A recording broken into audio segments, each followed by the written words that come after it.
This podcast was brought to you by the Podcast Rooms. If you would like to produce your own podcast, then visit thepodcastrooms.co.uk. Hi, how you doing? It's Ricki from the Podcast Rooms, and today I'm joined by the Mindfulness teacher, Ashleigh Halpin. How you doing? Hi Ricki, I'm good, thanks. How are you? I'm good. What we're trying to do here, like every week, we're trying to get somebody new on and just talk about positive things and kind of, stop being so doom and gloom about coronavirus and things like that, So we're trying to get somebody on every week. And last week we had did you actually know, we had Joan Charles on, clairvoyant.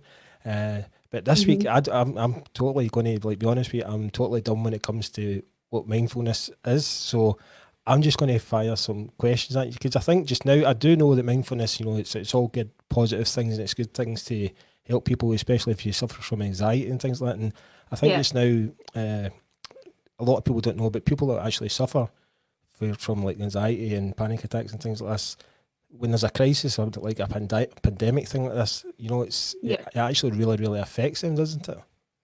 Yeah, so I think that there's a misconception that mindfulness is just for people that might have some mental wellbeing issues or diagnosed anxiety, depression, things like that. But mindfulness actually helps everyone. And I think it's not until we go through something like this, so like the coronavirus with this pandemic across the world, as you say, Ricki, that you don't realise how much that actually affects everyone's mental well-being.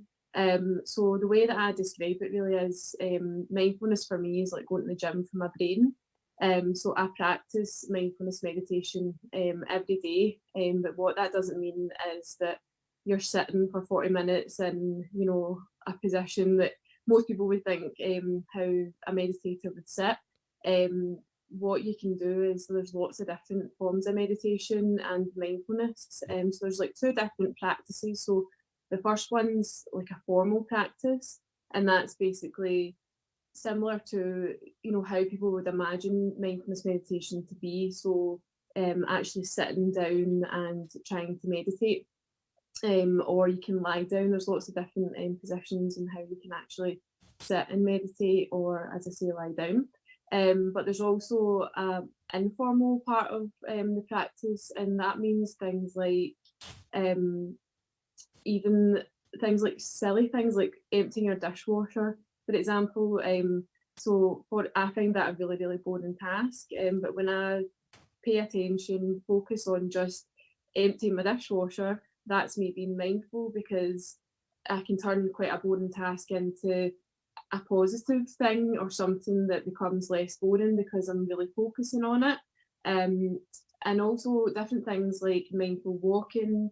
I've got a 7-year-old daughter and I go out with her and we just like observe lots of different things outside. So just now there's like tulips growing, obviously in springtime, there's lots of different nice things in nature. So obviously just now in the self-isolation period and the social distancing that we're doing, we still can go outside as long as we're not near anyone, and we can observe lots of different things that we might not necessarily have time to look at. So that's kind of what mindfulness practice is to me in terms of like the formal and the informal part of that. But it does really help for people who do have anxiety. But I think anxiety is a normal response to a fearful situation, so it couldn't be any more prevalent just now, the word anxiety and what that actually means for us. And we need some level of anxiety in our life because it keeps us safe. And if we think back to cave times, so our ancestors basically had to live in a very anxious state. So as some of us might know, the fight and flight mode. And what that was is that it was true survival mode for people who lived in cave times. And the psychology behind anxiety is that we've been able to, through human evolution, actually bring that thought process to now the modern world where we live with social media, things are 24/7. And there's so many other things that we get anxious about, and sometimes these are real things and sometimes it's things that we have made up in our head, because in that mindfulness practice we learn that not all of our thoughts that we have every day are actually facts. So, Ricki, right now, today, you'll have about 65,000 thoughts running through your head, maybe more than that. Aye. But someone who practices mindfulness will still have all of those thoughts, but it's just how we actually process the thoughts. So, if you practice mindfulness, you start to just become aware of your thoughts. And it's like you're kind of stepping outside your own brain, and just starting to observe the thoughts. So what's real and what's not real. Yeah. And I'm not sorry. Sorry, Ricki, no, sorry. You were saying there, like, you sometimes go out walks with your 7-year-old daughter. Do you pass on mindfulness tips to your daughter as well? And is there a certain age where you can actually start teaching this to your kids?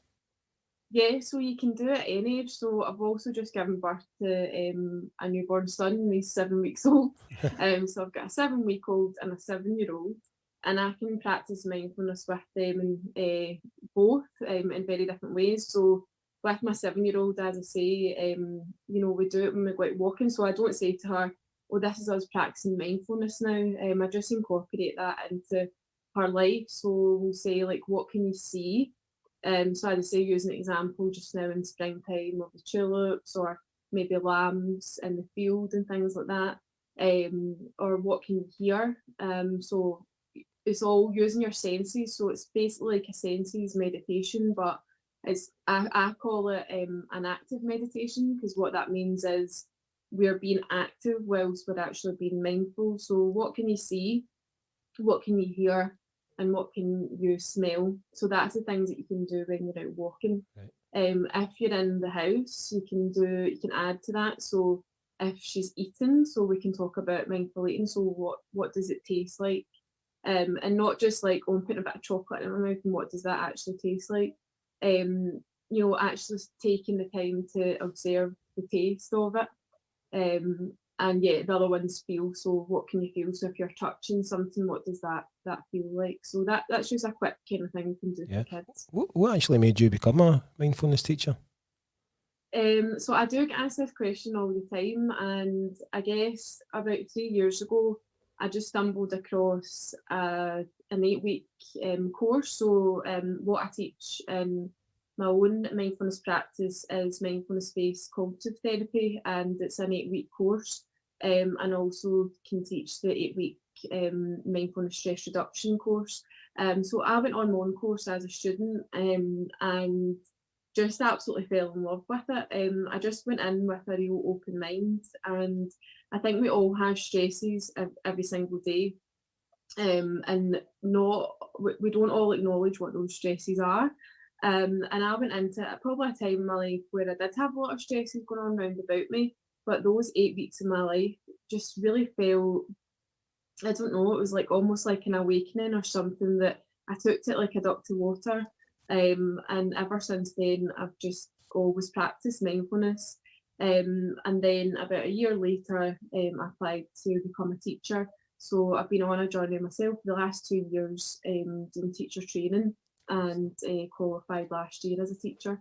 Good. So just starting to kind of build my business, and it's really nice to see people coming on the course and getting the benefit out of it, and it does change people's lives. Yeah, It's really good. I think a lot of people don't actually know what mindfulness is, and you're actually going to give me a little session later on, aren't you? But Yes. what would you explain it? Because I think a lot of people think mindfulness is all like hippies and all that kind of Yeah. stuff, and it's not like that, isn't it? Not, there's so many different variations of it. How would you explain it? Yeah. So as you can probably look at me, I'm definitely not what you would call a hippie, or I'm just a normal everyday person. I've got 2 kids, I've got a job, I've got a partner, and just live quite a normal life. And for me, mindfulness is a massive part of my normal life, and I couldn't actually live without it now. So the actual definition of mindfulness is quite long-winded. So it means like being present non-judgmentally on purpose. So it's a little bit of a mouthful. So for me, all that means is being aware of the present moment. And to break that down into simple terms just means connecting to our breath, because we breathe naturally every day. And whenever we connect to our breath and become aware of our in-breath and our out-breath, that is the only time that we are physically and emotionally present. When we're not connecting or concentrating to our breathing, then our mind is thinking. Okay, so our mind is designed to think, and we want our minds to think, but sometimes we just want our minds to slow down a little bit and not overthink or overanalyze. And what you basically do when you're practicing mindfulness is you're in what's called the now, so here and now. If you're not here and now, you're either thinking about the past, so past events, maybe things like, oh, why did I need to say that thing to that person that time, or worrying about, what people think of you or different situations you've been in. And that can lead to low mood and also sometimes a depressive illness. If you think about too much things in the past. If you're not in the present, you're not thinking about the past, then you're thinking about the future. And that's where anxiety comes in. So right now with the coronavirus, as I say, that we're all thinking, what's going to happen? Is our job secure? Is someone in my family going to get ill? What happens if I get ill? And it is natural to think of these things, and that's why I said at the beginning that anxiety is a normal state, and we need to have some anxiety to keep ourselves safe. And the reason I say that is because during the coronavirus just now, there's certain elements of our life that we do need to have apply kind of fearful or anxious state to, and that's constantly washing our hands. So that's one of them. So we need to be mindful to wash our hands all of the time, anytime when in close proximity, if you need to go out of the shops or you're coming back home, washing your hands regularly at home, but also this social distancing as well. So, for instance, the other day I was out walking with the pram, and someone was walking towards me, and I just felt they were just getting a bit too close and they weren't really paying attention to this social distancing. So I basically just kind of pulled myself to the side and stopped. And as soon as I did that, they then thought, oh, right, up to social distance, and they remembered. And they gave me a bit more space to walk with the pram. So it's funny. It's funny you should say that. I actually read there's an Italian footballer that was talking about basically all the fears, because he's actually still staying in Italy just now, and they've got it really bad over there. And he actually said something. The way he feels about it is he basically thinks in his head, he basically thinks that everybody apart from him has got the coronavirus. Mm-hmm. And then that's basically making him do all the distancing thing, so when he sees somebody coming down the street, he goes the other side of the street, so that's a wee bit kind of in your head as well, isn't it, That's it. And I think that's, so right now, obviously, I will say, like, when I leave the house, I feel anxious, but I have a reason to feel anxious because of that, when you are social distancing. So I think that's really great that, people are picking up on that. But when anxiety basically takes over, so when we start to overthink, overanalyze, so a really good example of that just now is watching the news all the time. So I think, probably most of the population in the UK watch the news, even if they've never watched the news. And the reason for that is because we want to keep ourselves informed.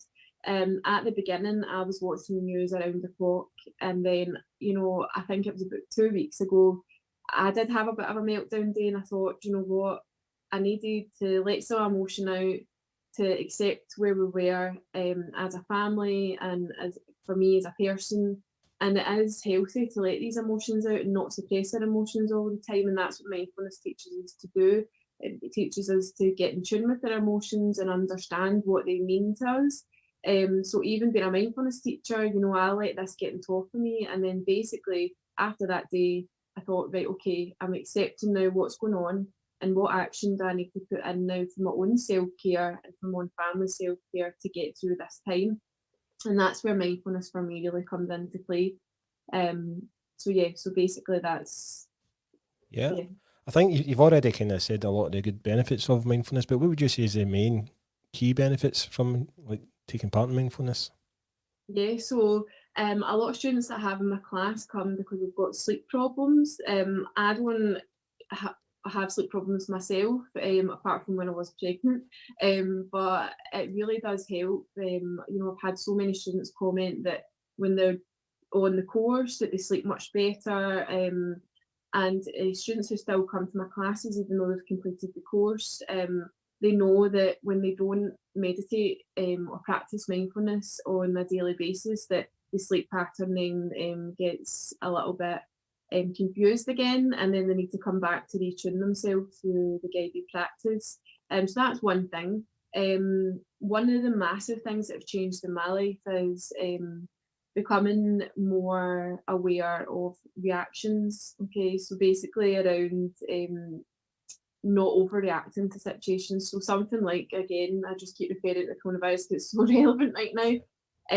Learning that, yeah, of course, we're in this pandemic, it is a scary thing, but let's not overreact to it. So I'm not trying to downplay anything that's going on just now, because it is a very worrying and scary time for everyone, but trying to not overreact. And when I say that, what I mean is that when you become fearful in a situation like what we're experiencing at the moment in a society, that your fears can then be projected onto other people. So, for instance, in the house, if I'm feeling fearful about that situation, I might then actually overreact to something my partner said, or my 7-year-old not listening to what I'm asking her to do. And half the time when I react to that, that's when I know there's something not right with me today. So it's not about that other person, it's about me understanding my own behaviours. And, you know, I like to use the phrase respond and not react. So it's okay to respond, but sometimes we just need to pause. So what you might not know, or if you've never practiced mindfulness before, is we breathe basically without knowing it. Okay, so it's called basically breathing in autopilot. So autopilot is when anyone who drives will know that you get in your car and you drive to work every day, and you get out of the car and if someone says, oh, what route did you take? You would need to really think about it, because you think, I just drive in autopilot. So that's what you do when you breathe. You just breathe naturally, and we have that gift of breathing. And then in between the in-breath and the out-breath, there's a short pause, and I'm going to go over that in a meditation today. And that pause can be used in lots of areas in our life, because I was the biggest person to just instantly react to situations, and now I can say that, you know, I'm not perfect, no one is, we're all human, but more so than not, I can now pause and reflect and then respond to a situation. But in a fearful time or an anxious time, like just now with this virus, that's when things can get heightened again, and we can start reacting and you know, not being the person that we're really supposed to be. I was going to actually say, like, before you done mindfulness, were you the kind of person that would jump right down somebody's throat if they said something? Yeah. Well, you might need to ask my partner that one. Yeah, so I think like we all do it, don't we? I think like anybody, we all have what I call now, and I can speak honestly, but this now is like a mask. So we live with a mask on every day out in society. So in our work, with some friends, and we have different facets of ourselves. So that mask gets applied without us knowing it. But when we get home at night, and we're with our closest family and our closest friends, sometimes that's when the mask slips and that's our true self. And what I've learned is I want to try and be the same person that the rest of society sees and my family see, because there is ways and techniques to not react like that. And I'm just really grateful that I found mindfulness in these things that can help me and benefit my children as well. Yeah, see how you were saying like it can help things like sleep, sleep pattern and things like that. I mean, so if that's something that's going to help sleep, how often do you need to practice like actual mindfulness to get the full benefit? You know, if I'm just saying, right, I'm not sleeping at night, do I need to do that all through the day, like when I'm at work, or is it a case I could just do that before I go to bed? You know, how does it work? Yeah, well, it works how you want it to work. So all you would need to do is basically practice at first a lot of formal practices. So what that means is a formal practice could actually last 3 minutes. So there's a mindfulness meditation called the 3-step breathing space, and it's part of the cognitive behaviour therapy 8-week programme. And all it is basically sitting or standing for 3 minutes. So I've had people in my class say, you know, I've got 2 kids, I'm really busy, how will I fit this in? And the next week they come back and they're like, oh, Ashleigh, I just did the 3-minute breathing space every time I boiled my kettle, So standing waiting for a kettle to boil, you could actually do your 3-step or 3-minute breathing space. Also, there's longer practices, so just mentioning before sleep. So there's a practice called the body scan meditation, and I teach all of these, so I can give you more information about the courses and classes that I run as well. And basically the body scan is a lying down practice. You are supposed to, it's actually a practice to become more awake. So people assume when you lie down doing a meditation, you fall asleep. But it's actually, the body scan is about falling awake. And what that means is just becoming more consciously aware of your body as it lies there, and you go through all different parts of your body during that meditation. But over time, with practicing the mindfulness meditation, it will just help improve your sleep. So there is scientific research that people who practice mindfulness are better sleepers. How would you say mindfulness has actually helped you? Have you changed as a person ever since you started doing it? Yeah, so I do think probably most of my close friends and family, they know that I've changed, but they probably don't know how I've changed or what's changed. But I think that when I don't, the test for me is if I don't practice mindfulness or have a few days where there's 2 different modes you can be in. So the first one's called the doing mode, and the second one is the being mode. So the doing mode is what most of us live like every single day. And I am still an extremely busy person. I live my life at a very fast pace, but I choose now what I want to do and what is essential for myself. So the doing mode is probably what most of society live like. So it's I need to, go to work, I need to look after my kids, I need to empty dishwasher, I need to clean my house, I need to meet my friends, I need to, it's always do, go, go. But when you're living more in the being mode, so what that means is just taking time out for yourself, just to simply be. So in meditation, you're not trying to achieve anything. And I can't say strongly enough, I'm a person that's I'm driven by nature. I like achieving things. So when I first got into mindfulness, I was like, I don't know if this is for me, because what am I supposed to be doing? Where am I supposed to get to? What am I supposed to achieve out of this? And then I realised, well, it's the only thing in my life I probably don't need to achieve anything out of. And that's where it feels really good. So basically, when I don't practice mindfulness and take that time out for myself for self-care, that's when I know that, there's alarm bells for me, sort of overreacting, or, just different things that happen that you go, do you know what, I didn't respond very well there, or I can feel myself getting a bit frustrated or worked up, or I just don't feel calm. There's just, and you will know, it's unique to everyone. So each person has their own unique mindfulness journey. And that's why I can only ever provide you with the science and also my personal experience of it.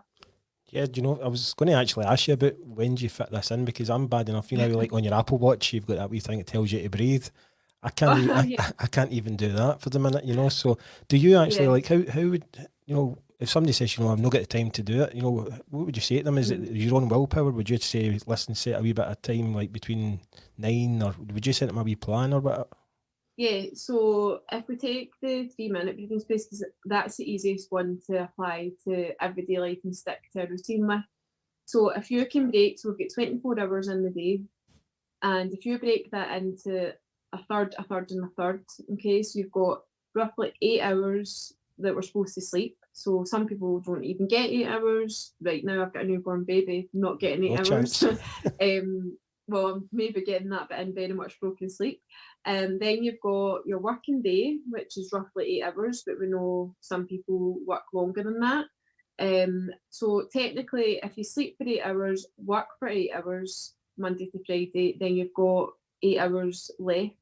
Okay, so we forget that we've got 8 hours left in the day. Yeah. So if we break down 3 minutes and you do that 3 times a day, that's you getting in nearly a 10-minute mindfulness meditation in 8 hours that you've got to spare in your day.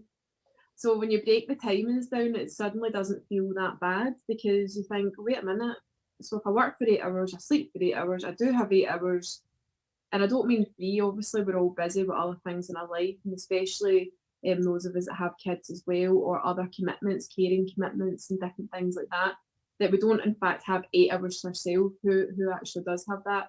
But if you can then sort of wedge out a little bit of the 8 hours, even just that 9 minutes in your day to practice that, you can do that as a regular practice. So you could get up first thing, do your 3 minutes.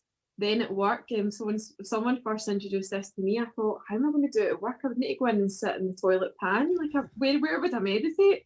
But what I realised was that, see, even at your desk, even if people are around, you could just stick in earphones and have a 3-minute break.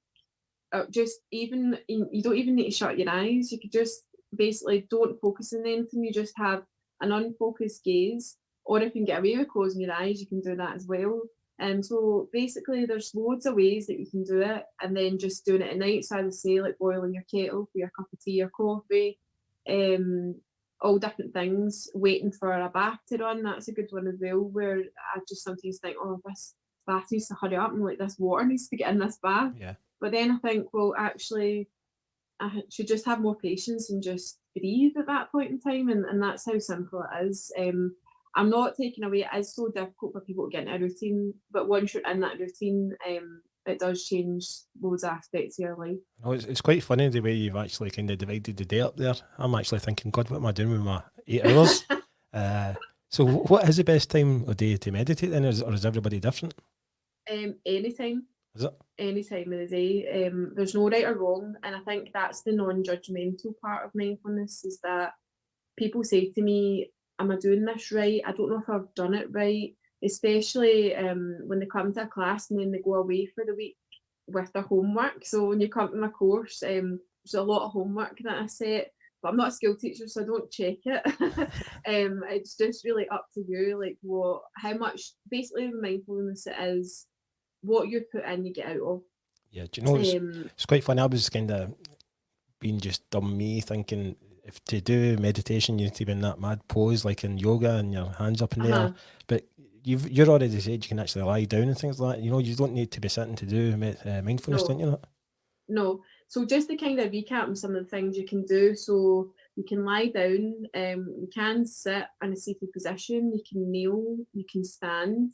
I take people down to a really nice, just a little beach near where I live, and we do a walking meditation, but we actually stand on the beach and do like a grounding practice. And it's just so amazing, like thinking, you know, in Scotland, you can just stand at a beach and meditate as a group.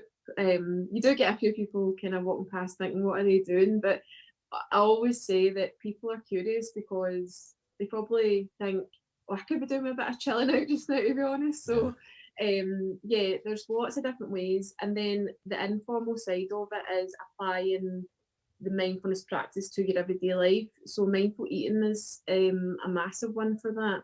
And I do a meditation, it's supposed to be with a raisin, but sometimes I do a wee workshop where we eat a piece of chocolate. Nice. And it's basically a chocolate meditation, and it's just to get us into the frame of mind, you know, of not like wolfing down your food, because we get into the habit of doing that. And then, you know, I heard someone say the other day that we then anaesthetise ourselves, and we don't even realise we're eating the food when we're eating it if we eat it so quickly. But when you're just taking a small piece of food, like even a small piece of chocolate, and just taking your time observing how that chocolate tastes, what does it smell like, it might even taste like a different bit of chocolate you've never even ate before and you've ate it 100 times. So things like that. I'm trying to think, the mindful walking, also mindful movement. So you can do like small mindful movement exercises. Yoga and Pilates is really good for that as well, because it's all about your body and breath connection. Excellent. So you're going to show me some meditation later on, but how can people like take part in your classes? Are you on Facebook or what, or have you got a website yet or anything? Yeah. So I'm on Facebook at Imperium Mindfulness, and I'm on Instagram as well. So just search for Imperium Mindfulness on there. So I advertise classes, workshops, introduction classes. I actually did a mindful parenting class last week, so I'm looking at setting a course up for that because it is really popular for parents, you know, with children, just to think, it was my friend actually who'd said, oh, why don't you do something for kids during this time whilst like we're homeschooling and things? And what I realised was that it's not really our children that always need the mindfulness, it's actually parents that need it to help kids be calm.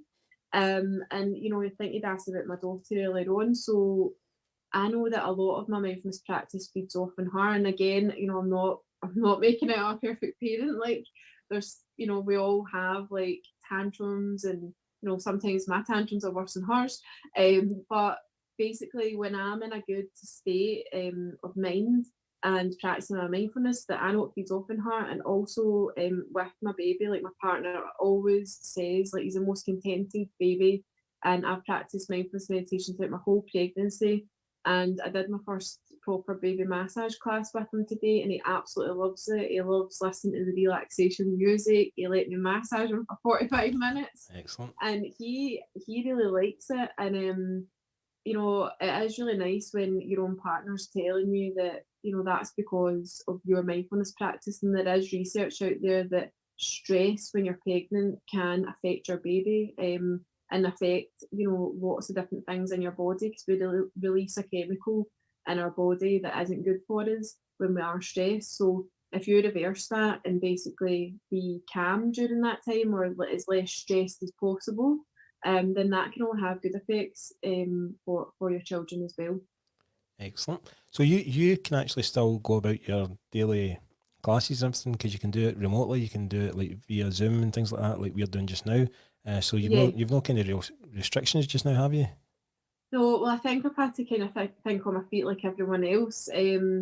I've always thought about doing stuff online, but sometimes you just don't get a bit of a market for it. So, just now I think the online classes are perfect because no one can go anywhere. And everyone, as lots of people are contacting me. I had a message from a girl who came to one of my introduction classes the other day, and she seen somebody put up on Instagram, and she said she thought about me instantly as soon as this coronavirus broke out. And I thought, that's really nice that someone that's just came to one class like has me in mind at this kind of time. And it's really lovely when people come back to your classes and they want to sign up for more, because that it's working for them. I know. I think the girl was really right, because just now there's so many people in self-isolation, and there is people with mental health problems and things like this, and a thing like this could really help them out. And it's. Yeah. I think now people are actually getting fed up watching telly. They've all kind of maxed out in all the box sets and things like that. So see, having a bit of kind of live interaction like this, I think it really helps people that are self-isolating. Yeah, it does. And as I say, I think it is for everyone at this time. Obviously people who do have mental health problems, it is such a shame. Some people are not getting the right support, or people can't come into their homes and different things like that. They can't get out to maybe counsellor appointments or other kind of therapy sessions that they go to. So anything that's going to help, people with mental health issues. But I can't stress enough that I don't have a mental health issue, and I practice mindfulness every day. Mindfulness to me, as I say, is just staying healthy in your mind. So we focus so much as a society on physical fitness, healthy eating, but we don't kind of stop to think, well, what do I need to do for my mind? And you need to keep your mind healthy, because if you don't do that, then mental health problems can affect anyone at any given time. There's no one person on this earth that might never not get a mental health problem. And the reason I say that is because if you don't keep on top of your mental well-being, that a crisis could happen in your life, or something could happen that just tips you over that overwhelmed scale, and then you could be in a very anxious state or a depressive state without knowing it, and it's too late then. That's why I can't stress enough that mindfulness to me is just a normal part of my life. Because even though I was kind of talking about mental health and self-isolation, there's so many people in self-isolation that don't suffer, as you say, don't suffer from mental health, but they're just getting to that stage where they're bored. And, it's funny, you're seeing things on Facebook, and even the comments on Facebook, people are just fed up, and they're fed up watching the news, and the news is just bringing you doom and gloom, but people are just, as you said at the start of this podcast, people are just wanting to know how long is this going to last. Will I be able to go on my holiday in June or July? And all the things that they're kind of looking forward to might not happen. So I think, as you say, some good positive mindfulness is going to really help these people as well. Yeah, no, definitely. And I think boredom for me was a massive part of my life before, and I didn't realise that. It's just quite a funny story, but basically, like every weekend before I practiced mindfulness, I would have to be socialising 24/7, always my kind of void filling as such, or what I thought I needed in my life was people. I always had to be around people. I had to be in people's company, especially at the weekends. And if I wasn't in a company, I'd have to be on the phone to them or social media. And if you had said to me, Ashleigh, you need to stay in for the next 4 Saturday nights, I would have been like, what is my life came to? Yeah. I don't know. I don't have a purpose. I don't know what else I'm supposed to be doing at the weekend apart from going out or socialising. And now, if you ask me to stay in for the next 4 Saturday nights, I've found loads of things to do. And what I used to do at the start, because boredom was a massive part of it, and I'm really glad that you brought that up. Actually, it just reminded me. And every time I felt bored, like sometimes on a Sunday, before maybe obviously I still had Ava, but even like there's that wee lull on a Sunday where you don't know what to do because you're not in the rat race on the Monday to Friday working, and you've had all your fun on a Saturday. And I thought, I'm really bored. So I would actually just start to go in and lie on top of my bed and just take some time out to meditate. And now I don't remember the last time I was bored. Like, I'm not kidding when I say that, and I share that a lot in my classes. I can't tell you the last time I was bored. Do you know what's quite funny? Because I had actually sent a text to somebody the other weeks when it was on a Sunday, and I think it's because people always just think a Sunday's a day of rest and all that kind of stuff, which is it's such a wasted day, I think. But I actually texted somebody saying that I'm just fed up, I'm bored, I need to find somebody to do, because my wife works all day Sunday, and my boy, he's like doing his own thing, and then my daughter, she's staying in her own house, so I was like, I need to find something else to do, I need to get rid of this boredom, and it's quite funny, so maybe I will be trying this self-meditation. This podcast was brought to you by the Podcast Rooms. If you would like to produce your own podcast, then visit thepodcastrooms.co.uk. Right, so we're just about to do a meditation. What's this one called? It's the body and breath meditation. Right, and is this something that people are watching, people are listening can join in as well? Yeah, so what I'm going to do just now is take you through a short practice of body and breath meditation. So this one can normally be done for about 10 minutes or 20 minutes, or you can do a longer sitting practice. But we'll just go for a few minutes and see how we go on. What I'm going to do is I teach all of my classes meditating with the students. So today, once we get into the meditation, I will ask you to close your eyes. If you don't want to close them at all, that's absolutely fine. If you just have what's called an unfocused gaze, so just almost if you've got a kind of blurry film around your eyes, and you're not opening them really widely and paying attention to the object in front of you. I think most people think I always do that anyway. If you do close your eyes and do open them again, my eyes will be closed, because as I say, I do all the meditations with my students, and when I was learning about becoming a meditation teacher, even though I teach people that there's no right or wrong, I think it's just human nature. As a teacher, I was like, am I doing this right? Is this right, what I'm doing here? And I was taught that it is 50% the content of the meditations and what you're saying to people, but also the other 50% of that is how you engage with your students in the class. And it's really important for me that I do feel part of it with you, and I get that experience as well. It just means I get some meditation time in as well in my day, which is great. Good. Right, just tell me what to do. Yep, so just to kind of introduce a little bit of the format first, before we close our eyes, we want to get ourselves into a comfortable sitting position. So if you are sitting on a chair just now, if you can sit not with the back pressed right against the chair, but just with your back kind of softly touching it, or with your back feeling straight in what we call a dignified posture. So not too rigid, just in a straight dignified posture. With your feet firmly on the ground, and just feeling that your hands can either be by your side or on your lap, and the hands could face down, the palms down, or your palms up.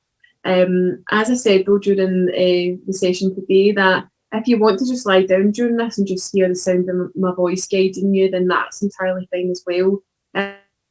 Down, then you basically just lie down flat on the floor, just with your back and legs out, your arms out, and you'll feel the contact of the floor.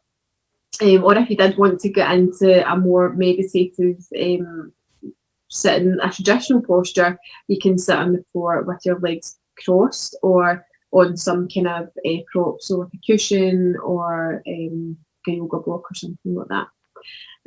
Okay, so what we're going to do is during the meditation, there's 3 different areas of our body which we can feel physical breath through.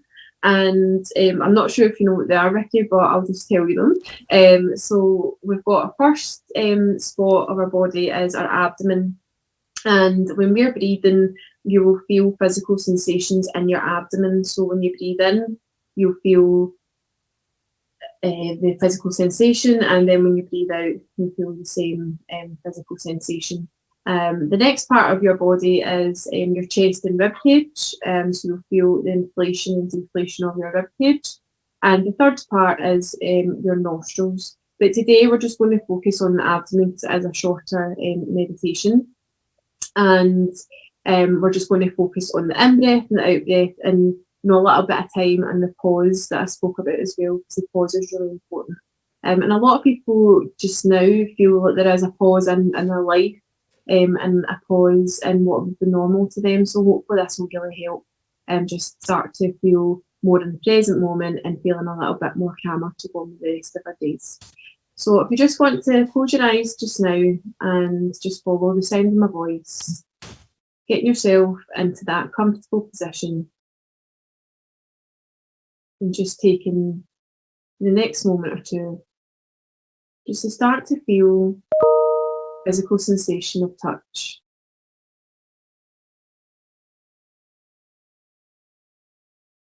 And just starting to feel, what is it you're actually feeling at this moment?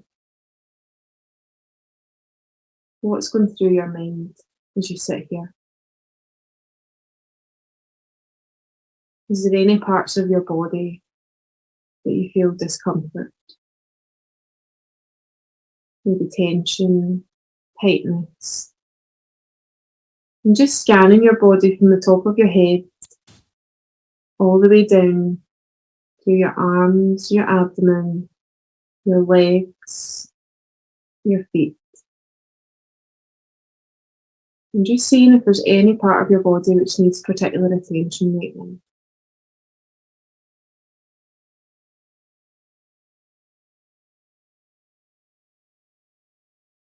And just as we get ourselves much more grounded now into this present moment, I would just like you to start to connect to your breath.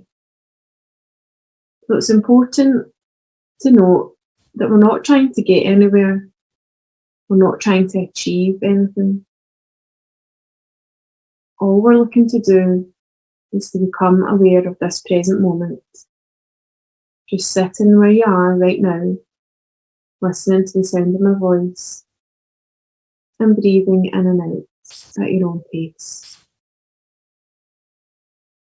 And all we're doing is becoming aware of our breath and observing our breath. I don't want you to change the pattern of your breath. I just want you to become aware of the in-breath and the out-breath as you take the next few breath cycles. Your mind will already have started to wander during this practice. And if you're brand new to mindfulness, this is completely normal. This is nothing to worry about. You're not doing anything wrong. Our minds and brains are designed to think. But for this present moment, I just want you to forget about thinking and come back to the moment of your breath. Breath by breath. The in-breath and the out-breath.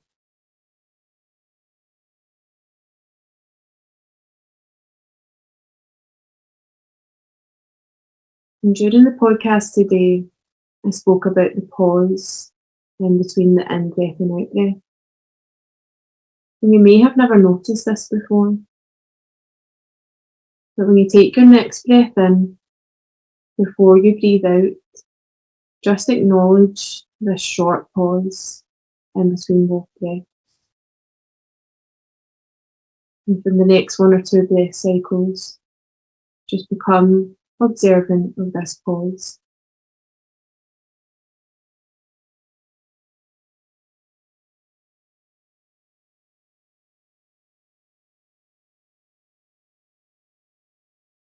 Now that you feel a bit more grounded, I'd like you to start to pay attention to your abdomen and continue breathing as normal. And on the in-breath, your belly will inflate. And on the out-breath, your belly will deflate. And I'd like you to imagine now there's a balloon inside of your belly. And on the inhalation, this balloon will inflate. And on the exhalation, the balloon will deflate. And in your own time now, for the next few breaths, just focus on imagining that balloon inside of your abdomen, inflating and deflating as you breathe in and out. And again, when your mind wanders, escorting your attention all the way back to your breath and your abdomen. There's nowhere else to go just now. There's nowhere else to be. There's nothing else to think about except breathing in and out and focusing solely on your breath and the physical sensations of breath around your abdomen. Breathing in and breathing out.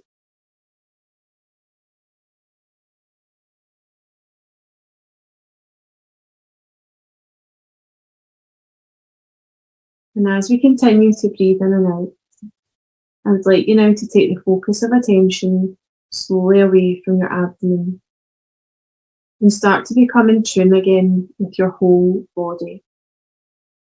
And for the last few moments of this meditation today, I'd like you to breathe with your body as a whole and congratulate yourself for taking this time out for self-care. And continue to breathe in and out, observing your body as a whole as it sits here in this present moment.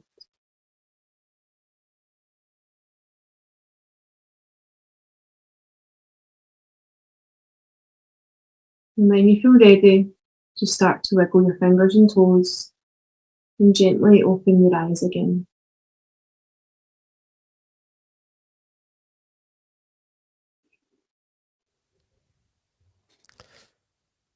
It's good. Okay. You enjoy that, Ricki? Aye, it's quite. It is really relaxing. I was just kind of. It was funny because you kept on saying like you're constantly thinking about other things, and I was just constantly waiting for like my wife or Robbie to run in the room, you know. So maybe I should have told them that I was doing this, you know. But no, it was really relaxing. Actually, Yeah. So I think I did mention mind wandering quite a lot during that because obviously anyone listening to this podcast, it might be people who have meditated before, know stuff about mindfulness, or know nothing about it. And what's really important when you are a beginner is that training your brain. So it's basically mind training and training your brain to repeatedly come back to this present moment.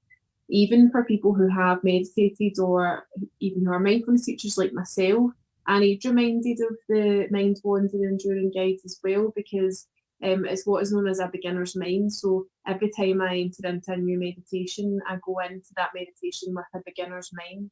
So I could do the same meditation 100 times, but it's a different experience every time. So that was good that you felt relaxed. But what I do want to say just before we finish up is that hopefully, we do feel relaxed and we feel calm after it, a bit more grounded, but it's okay if we don't feel like that as well. What mindfulness is about is really observing what's going on with us at that present time So as I say, like, you know, I could have a good day today, and then tomorrow I could have a stressful situation, not feel very good. And it doesn't really mean we're doing anything wrong. It's just how we feel on that particular day and putting some strategies in place to help ourselves. But again, it's about that achievement thing. We're not looking to achieve the state of relaxation, the state of calmness. If you feel like that, then that's great. But it's just about becoming aware that I feel agitated or I feel frustrated today, or, you know, I'm not feeling myself. And when you acknowledge that about yourself, you accept it quicker and you can move on and take some action and basically start to become more in tune with your own body and mind. Yeah, I mean, see, while I was doing that, I mean, there was points where I was still thinking, God, I've still to do that at work, I've still to do this, I've still to do that. But then there was bits where I kind of zoned out, you know. But see, the more you do it, can you just totally zone out and just forget about everything, do you think? Yeah, I do think the more you practice formal meditation, the better you become at it, as in, you know, the longer you can do it, the more concentration you can have. But also, as I say, like, from one day to the next, sometimes we don't know why we just wake up on the wrong side of the bed one day. And, you know, if you're having a day like that, then, you know, sometimes it is hard to, you know, if I was having a day where I just felt really tired, or, you know, things were getting on top of me, I probably, you know, would I sit and do a 40-minute practice? Maybe not, because I might feel a bit more agitated. So I would maybe do a few 3-minute practices, or do something that feels good for me. So I meditate quite a lot. I run a bath, put candles on, things like that, and then I can put my guides on, and basically I can meditate during that time. I mean, obviously, someone who knows a lot about mindfulness now, I could meditate on my own without a guide. But even myself as a meditation teacher, I quite like that. It just feels that, you know, someone's directing you through it, and there's nothing better than a live session as well. Mm-hmm. So this is going to be put on Facebook and maybe Twitter and things like that, you know. So if anybody's got any questions, is it okay if they put it in the kind of chat, and then you can maybe kind of have a wee look at them, and then we can maybe that would be great. I would really appreciate questions, and I would love to get back to everyone. That's it. We can maybe do something again either next week or the week after, maybe go live, yeah? Yeah, that'd be great. But how we did speak about it earlier on. How can people get in touch with you again, Ashleigh? So kind of 2 social media accounts I've got set up just now is the Facebook account and Instagram. So Facebook is Imperium Mindfulness, and the Instagram is Imperium_mindfulness. That's great. Well, I hope you enjoyed your is that your first podcast then? It was, yeah, so thank you. That's it, and we're having to do it remotely, so hopefully we'll get you in the actual studio in a few weeks, hopefully. Thanks for coming on the show. I really enjoyed it, Ashleigh. Yeah, thanks, Ricki. Thanks for having me. Take care.